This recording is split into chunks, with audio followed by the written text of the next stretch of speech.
Kathy, who was my spouse for 52 years. We married when we were 20 years old, and 1 year later, she felt a lump in her neck.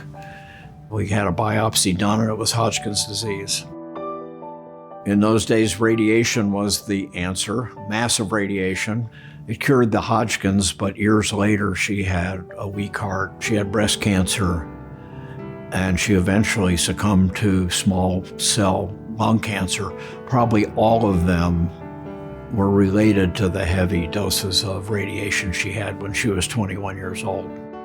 I have battled cancer a few times, ovarian 3 times, breast cancer a couple times. And I think my journey starts, as most cancer journeys do, with a lot of disbelief, terror, and just kind of that surreal feeling like, what did you say? Could that possibly be me? I did chemo for almost 2 straight years, and it was the loneliest time of my life. And it wasn't because friends and family weren't there for me. It was because no one could truly understand me.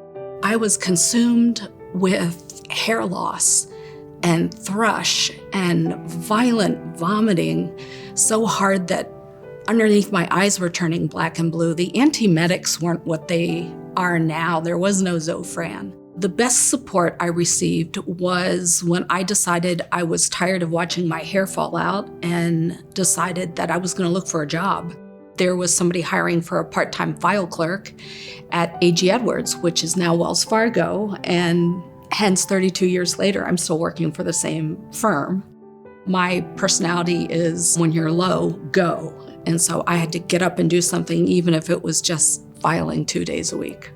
I'm not scared to die, because it's always been hanging in front of me. Ovarian cancer is more of a chronic cancer, but it's given me the, I'm not waiting, let's go, let's get it done. And it also has given me the greatest gift, the gift of empathy, because I know everybody is fighting cancer. It's just called something else. What inspires me most is her desire to give back. And there's not a week that goes by that she's not helping some friend or acquaintance navigate the cancer journey, because she's a 5-time survivor. You know, she could sit there and say, this is doable. Let's get you to the right people, the right regimens, and get you through this. Siteman and BJC, BJH, the whole complex, has taken care of me for more than cancer. I've had 2 heart attacks. I've had 2 pulmonary embolisms. I had a horrible stroke, also dysautonomia and POTS and other autoimmune issues, all from too much chemo at age 26. They wouldn't have given me near the chemo now, and gave me less in the recurrences 2 years later and then 8 years later.